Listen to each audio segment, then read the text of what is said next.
Amel hatte damals die Motoren immer gegen die Fahrtrichtung eingebaut. Das heißt, hier oben ist ein Kegelradgetriebe, es geht hier runter, hier ist wieder ein Kegelradgetriebe und geht dann hier drauf. Also auf Deutsch nennt man das Z-Antrieb.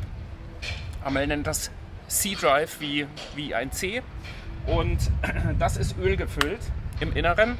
Hier außen ist normalerweise Salzwasser. Hinter dieser Bronzebuchse verbirgen sich zum einen das Öl und zum anderen 3 Dichtringe oder 4 Dichtringe genauer gesagt.